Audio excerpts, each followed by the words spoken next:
I've been doing, and what I show you guys comes out of there. So what we're going to cover is a high-level description of AI. Basically, what does it mean? And then we're going to go talk a little bit about some statistical machine learning algorithms used for understanding the semantics of the world. And then we're going to go talk about a little bit of physics-based computer vision, which is basically used to understand the geometry of the world, for basically giving AI the ability to understand its surrounding.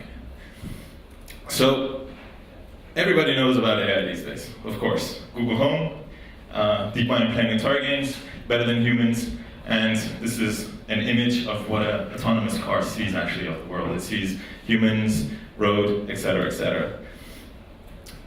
But if you really think about it, what AI is, it's basically perceiving the world, getting sensor data, making some sense out of it, putting that into some sort of representation that can actually be used for action planning. So all of these things are very, very difficult by themselves.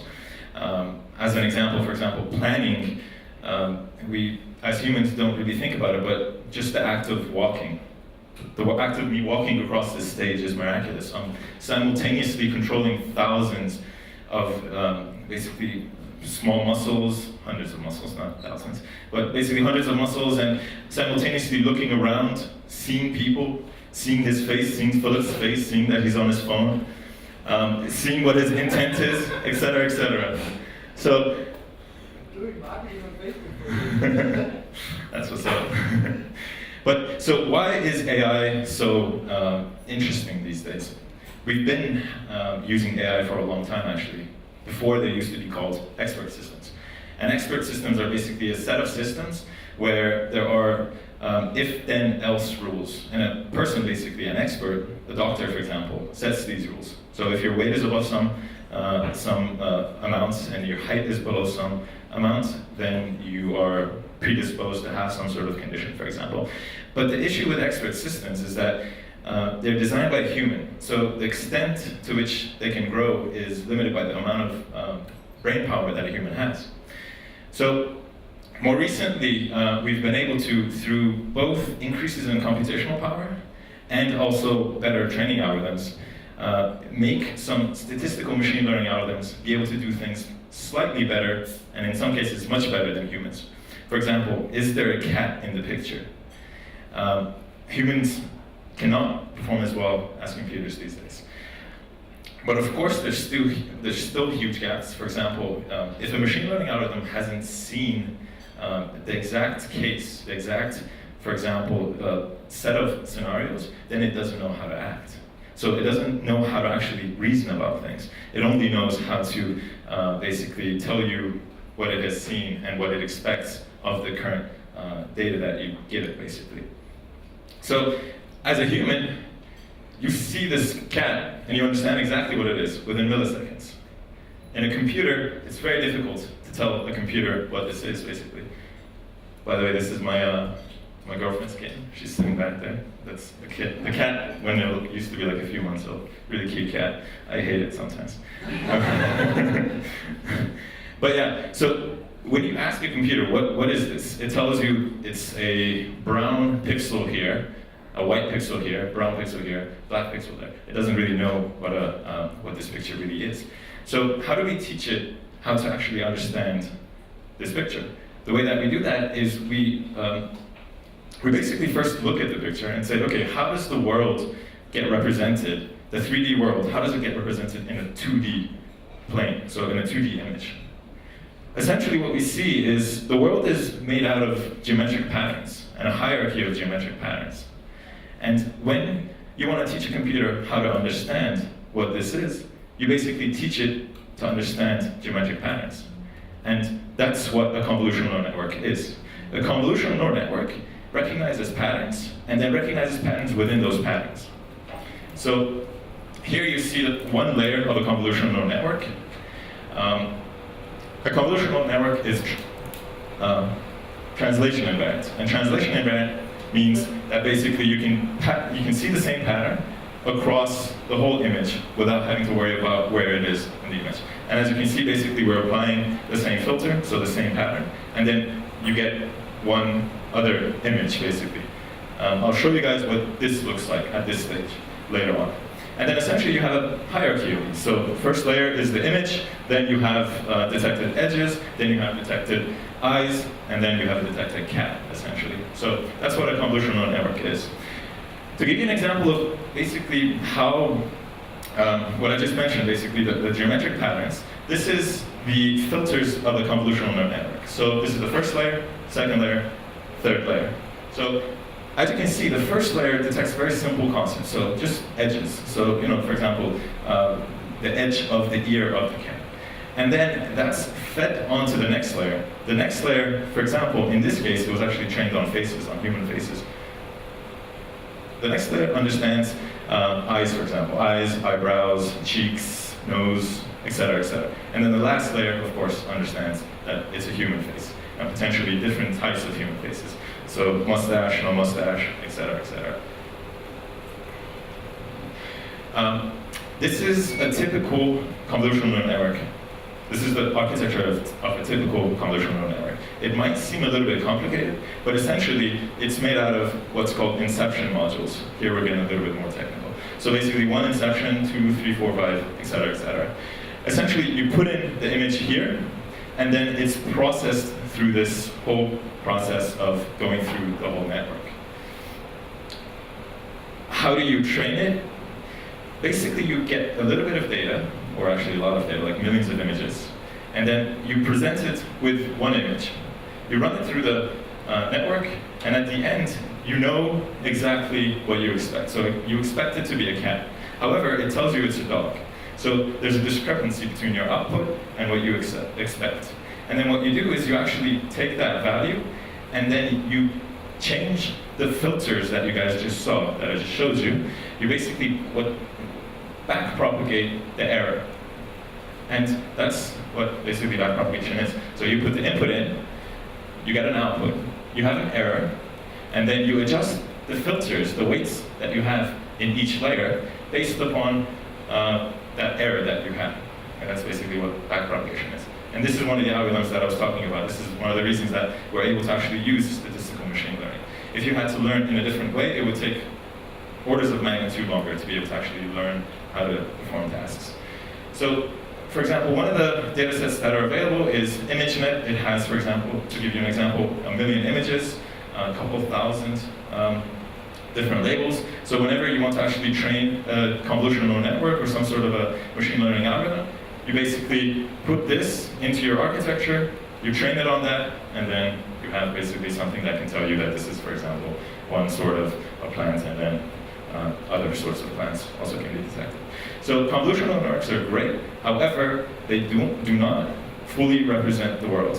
One of the issues with figuring out how to perform new tasks is making sure that the primitives that you have for your network or for your machine learning algorithm fit your problem that you're trying to solve. So convolutional networks fit a lot of problems that try to be solved in understanding of images. However, they're not perfect. So for example, they're not rotation invariant, which means that they do not understand that the world can, for example, I can have this here, and I can have it like that. It looks different in an image, but it's the same object. And so how that manifests itself in a convolutional network is that, for example, here, this is the first layer of that faces network. You see that so this is basically telling it that there's going to be a black or a dark spot in the image and then a light spot in the image. But if you look at this, all of these, except this and this, are essentially just edge detectors. So a CNN is not rotational invariant, and what that means is that you detect edges at different rotations inefficiently. If this was rotationally invariant, then you would have only a single edge, and then you would have this and this, basically these are detecting circles, and then that would be essentially your whole algorithm, basically. So if people that are developing machine learning algorithms are able to actually get the correct primitive for their problem, they actually can solve things a lot easier. And that's some of the research that's being done right now. So for example, right now we're working on 2D CNNs, but we also need to work on 3D CNNs. That's something that's coming up. So basically understanding volumes instead of images. So if you want to understand images, you use convolutional neural networks. If you want to understand things that have some sort of temporal, as in time dependency, or spatial dependency, you basically use what's called an RNN, a recurrent neural network. And a recurrent neural network has state in it. And basically when you have state inside your network, you can understand what you've seen before, for example. So if you're reading a sentence, you understand what you've actually read in the sentence. And that's what a recurrent neural network is good for. So CNN for images, recurrent neural network for, let's say, text or audio. Another cool thing is called a generative adversarial network.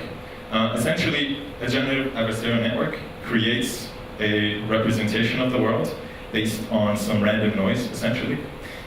Don't really worry about this. This is kind of complicated, doesn't matter. But essentially what it can do is you can kind of tell it to create images. These are actually all created images. These are not real data sets. This is actually synthesized images. So with the generative adversarial network, you can actually tell it, give me pictures of a smiling woman, and then actually remove the concept of a neutral woman from it, add a neutral man, and then you get a smiling man. So you can actually generate data with a GAN. This is really cool. If you guys want some more details about this, we can talk about it later. I think I'm running over time a little bit.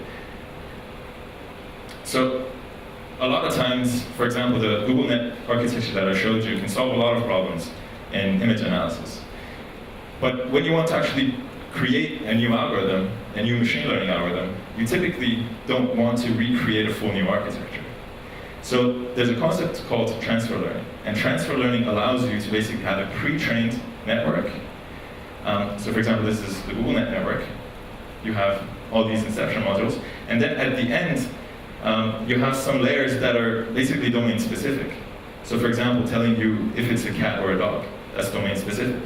The pattern recognition before that is not domain specific because most of the world has edges, it has desks. You see desks quite a lot. You see plants all the time. So basically what you do with transfer learning is you keep most of the pattern recognition parts of the network, you cut off the end of it, and then basically you put in your own domain-specific learning algorithm at the end, and then you basically get something new coming out. And this is how a lot of the new advancements in applied machine learning have come out, basically changing some sort of network into something else, and then it works basically for the new application. So there is no magic in AI. So what you saw is CNNs and RNNs are good at specifically solving a few problems, but they're not able to actually have any sort of cognition. So, for example, if you look at this, there's no thinking going on here. There's no general intelligence coming out of here. This is just basically pattern recognition. So there's no magic in it. Intelligence is more than understanding space or time. It's about reasoning, it's about planning, it's about predicting things. So there's, of course, many more algorithms that we can talk about. We can go on for days and months, basically. But I just wanted to show you these because these are the mostly used applications and mostly used algorithms. So what other people are also working on is basically machine learning for machine learning, which basically means they do what I do. So machine learning algorithms that do what I do, so they actually create a machine learning algorithm. That's a little bit far away, but people are working on that. And then another good thing is another cool thing is deep learning on graphs. So basically imagine deep learning on the Facebook social graph. Images and audio are actually very well structured, and they have very well relations between, for example, pixels and between time steps in an audio file. But graphs don't. Graphs have a very unstructured structure. So another really interesting thing that's going to come up, hopefully, these days, is quantum computing. And I didn't go into the mathematics of this, but machine learning and a lot of AI in general is based on reducing what's called an energy function. So basically, you define a criteria, and then you reduce this criteria. And this criteria is typically how much error you have. So if you can reduce the amount of error you have, then you achieve your goal. Quantum computers are naturally basically assuming the lowest energy state of the quantum bits, basically. So if we can get quantum computers that are big enough, that can fit basically a large neural network in there, then we can basically solve many new problems much faster than we currently do. So we mostly talked about semantic understanding of the scene. Now I'm going to talk about a little bit of geometric understanding of the environment. Because any device, any robot, any AI, without a geometric understanding of the world is pretty much useless. This piece of art that we see here is, I think, from the 1500s. And this is a good example of a world where we wouldn't be able to find the geometry of the world. Because perspective doesn't work here. You have, for example, a flag that's supposed to be in the front, being included by trees in the back. These cows or sheep are smaller than this guy. These guys are in front, or at least they should be in the front because of my machine learning that I've done throughout my years. I understand that this should be in the front, but it's not. But luckily, we live in a world where it's not like this. Laws of physics actually abide by the laws of perspective, and we're able to actually reverse engineer the physics of the world to be able to understand the geometry of the world. One of the basic algorithms for finding out geometry of the world is multiple view reconstruction. This is an image of a reconstruction done by the Google Tango device, which I'll show later on if I have time. And basically what multiple view reconstruction is about is you give it a bunch of images, and then it's supposed to output a 3D mesh of that scene. And the way that it does this is basically finding correspondences between images. So basically it tries to figure out, let's say the corner of this desk, it tries to see where it's actually observed it from different perspectives. And then based on some relatively simple geometry, says, okay, based on the fact that my camera, I estimate my camera to be in this trajectory, and then I see this point from different perspectives, then I expect it to be at this position. So basically using physics and geometry to solve a mesh, create a mesh. This is what it kind of looks like in mathematical talk. So rotation and translation, we try to figure out, this is one view, this is another view. You have correspondences in the 3D world that project back onto what's called the plane of your camera, and then you're trying to figure out how these kind of relate to each other. Some of the problems that come up with multiple view reconstruction is, for example, here you see the top of this Perrier bottle, and then you can see it in the two images, but here you do not see this point in the two images. So, for example, here you wouldn't get as much data as you do here. And then also, if you have, for example, a blank spot, like let's say this white spot here, you cannot find a correspondence. So you can only find correspondences for textured areas. So multiple view reconstruction is typically an offline batch processing algorithm, basically. It can take minutes, hours, or maybe even days to basically give you a map. But for real-time robotics, you typically use what's called SLAM, simultaneous localization and mapping. And typically, the way that a SLAM system works, of course, it's much more constrained than a multiple view reconstruction algorithm. So typically, the way that it works is there's a system for odometry, there's a system for keeping the map, and then there's also a system for fixing what's called drift. I'll talk about drift a little bit later. But essentially, what odometry is you give it two images, and it tells you how much the camera moved. And when you have odometry, you have some sort of error. So you cannot predict this movement perfectly every time. So you have some sort of error from frame to frame. And to get your exact location, you basically have to accumulate your changes of movement each frame. But each frame has an error associated with it. So across time, you build what's called drift. And to get across this and be able to actually understand where you're at, what happens is you have a system where you figure out how to optimize your trajectory to get to the same point based on the fact that you've been to this point before. This is called loop closure. I'll show it to you guys. There's a video. Hopefully, if nobody's using the internet, we can show the video. But so you have SLAM, odometry, loop closure, and mapping. Of course, with SLAM, you're limited by the baseline. And baseline is essentially the amount of movement that you've had from frame to frame. And because of this, you can make some assumptions. For example, you can look for a point within a region of the image instead of saying there's an arbitrary movement of the camera, so we have to look in other places. So to give you an example, let me give you a video of this.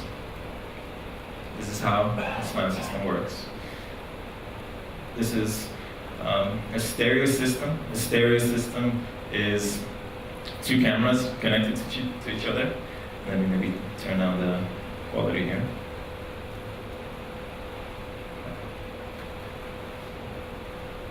Okay, I guess we're not going to have any examples, but okay, there we go. It's coming.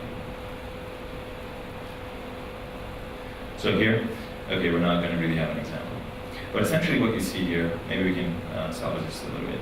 So you have a stereo system, so two cameras, and you're seeing the left camera here, and then here what you see is that it's detected that this is a textured area, and then it gives you the depth of this area. And then it goes and reconstructs everything, but yeah, we're not going to be able to do this. So that was SLAM and multi-view reconstruction. So we understand the geometry of the world now. I'm going to talk a little bit about some cool applications of some more complicated algorithms. So for example, super resolution. Super resolution is you're given a bunch of images, low resolution images like this. You're supposed to get a very high resolution model. And this is kind of like, CSI stuff. If you guys ever seen that video where the guy's standing behind the detective and he's like, zoom into that point, and he's like an iPhone from like the International Space Station, and he sees an ant in Africa. Like, the world doesn't work like that, but we're kind of close to that with this. And essentially the way that this works is we assume that there's some sort of high resolution texture on the model, and then we say, okay, we're going to perturb this high resolution model to the point where if we render the model from the perspective of these images, we get the same image. So it's kind of like doing a little bit of optimization and messing around with stuff, and finally you get a good result coming out. Another cool application is called shapeform shading. This is Yvonne from Toon CVPR. And basically how he does it is, how he does shapeform shading is you have a setup where you have a camera in front of his face, he illuminates it from 3 different locations, and then he gets this model up.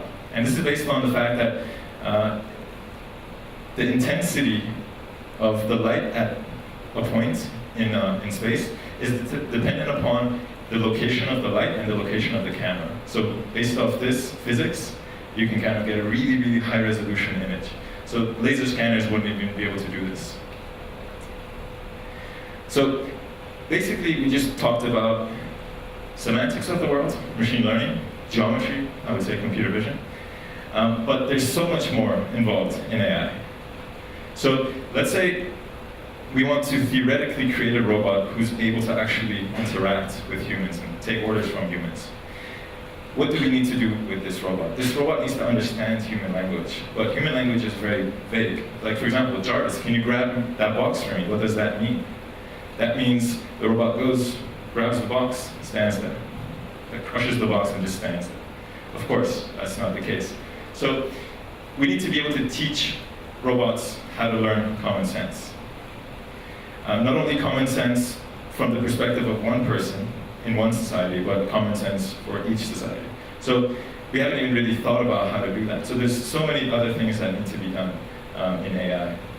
And like I mentioned before, basically we have some sort of perception here. Here's perception, that's also perception.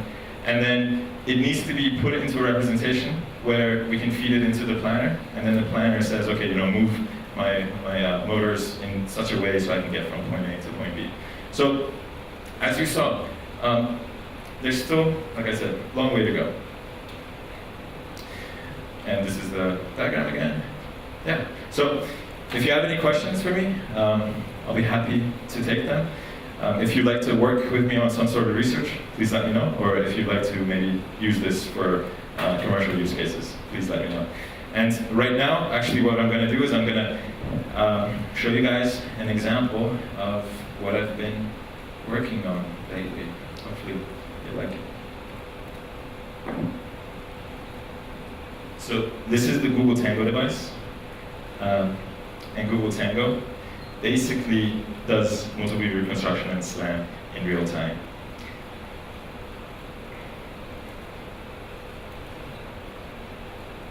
It's going to take a second.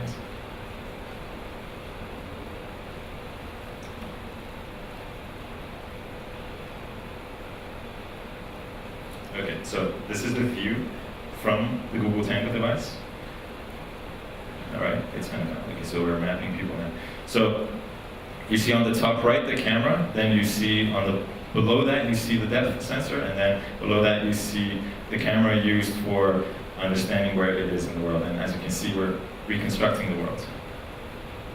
And this is all done on this phone in real time.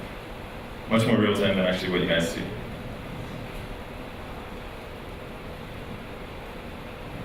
So yeah, you can do this, and much more. Awesome, thank you.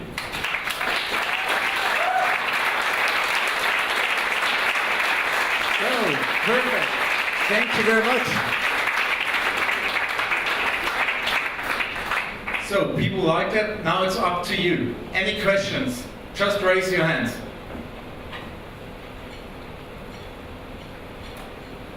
Hi. So I'm a total noob, but what came to my mind is to create general artificial intelligence. Like the human brain has so many different areas, like a language cortex, reasoning cortex, instinct cortex. Could you actually connect different machine learning and deep learning algorithms and functions and software to create one really close to artificial intelligence brain thing? I would say actually, yes you can, but the issue that comes up is the fact that we don't have the computational power to do that. So theoretically, you could have that case where a bunch of monkeys are sitting around and typing on a computer, and then you end up getting something sentient. But the problem is, currently we don't have the computational power to do that. We could, for example, train a fully, let's say, general network, not even convolutional, but say, for example, you could just create an application essentially. So the network actually writes a C++ language program, and then basically you compile it and run it and keep doing it. And then at some point you would actually get real intelligence coming around. But the problem is we don't have the computational power. So until we have the computational power, people are going to have to work on specific problems. So for example, CNN to be able to understand images, blah, blah, blah, blah. So I think, yes, you can, theoretically, mathematically, but it's not possible in the current world that we live in.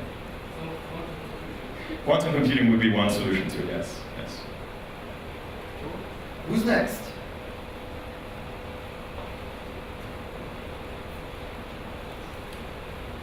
You talked about Google Tango. Is the special thing about Google Tango the hardware or the software, or both working together? It's both, of course. The state of the art in computer vision research is actually past what Google Tango is doing, of course. It's a few years past that. But Google Tango is special because it has good hardware, it has good software, and it's supported by Google, and basically there's a lot of effort behind it. AI is not really, I would say, just for big companies. Actually, academics actually do more research than bigger companies. And when you actually see what big companies are doing from an academic standpoint, it's actually not even that novel. Maybe only a few places, like Jeff Hinton at Google Brain. He's the person that might be actually doing something that's relevant and very nice. But other than that, it's typically mostly applied. So academics have the ability to sit back and think about, okay, what would be useful for maybe 5 to 10 years from now. But companies are typically more looking for what can I sell, basically, what product can I sell. So because of that, there's really nothing special about Google Tango. It is special, but it's not really special also at the same time. Cool. I understand that with images and audio, it's very structured, so it's probably more easier for neural networks to actually analyze it. But what do you think about unstructured data?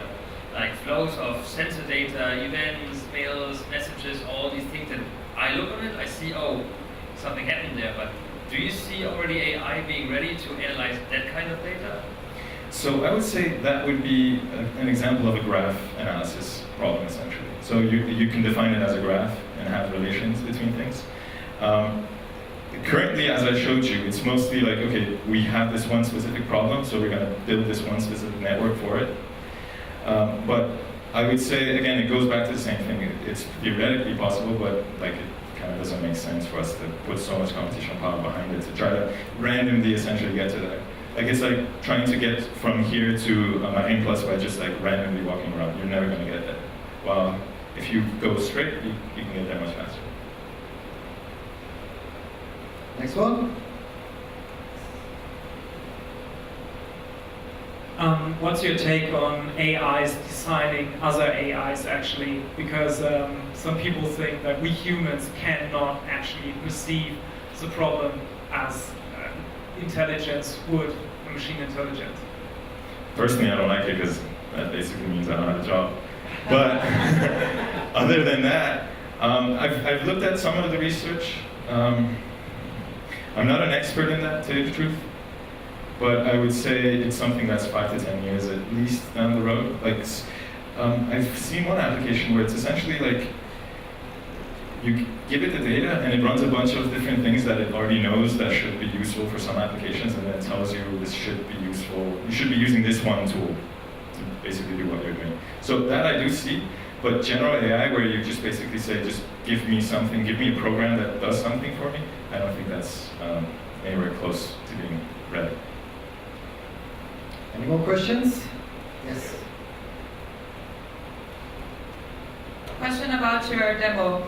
First of all, what hardware was that working on? So was the processor of the cell phone? Second of all, you said that it was actually running in more real time than we were seeing it. What is the FPS that you can process, and what is the bottlenecks why we see less of it?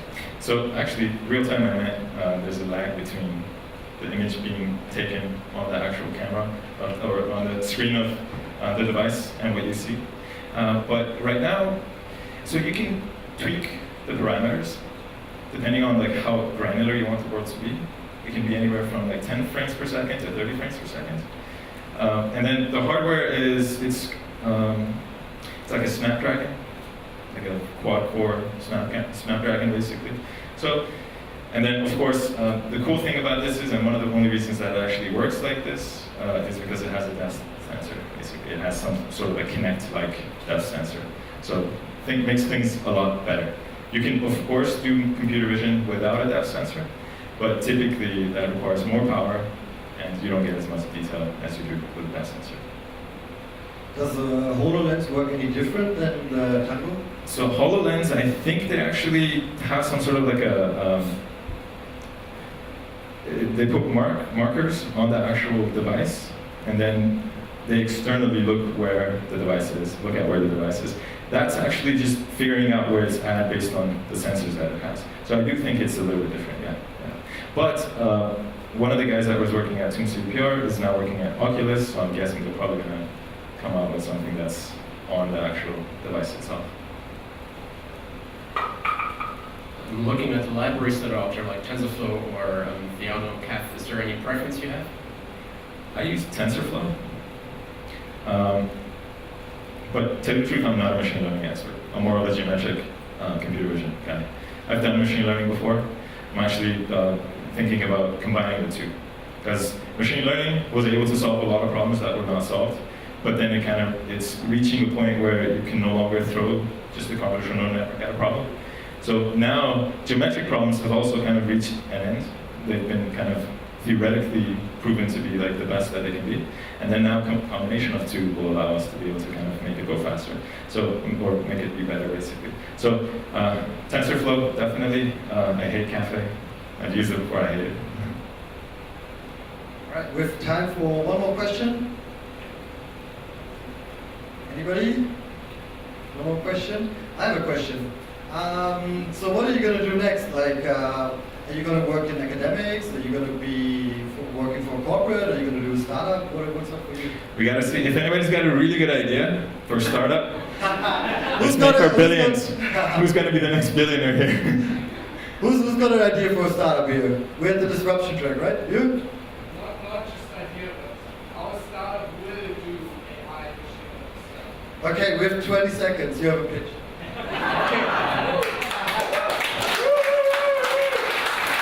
Second one.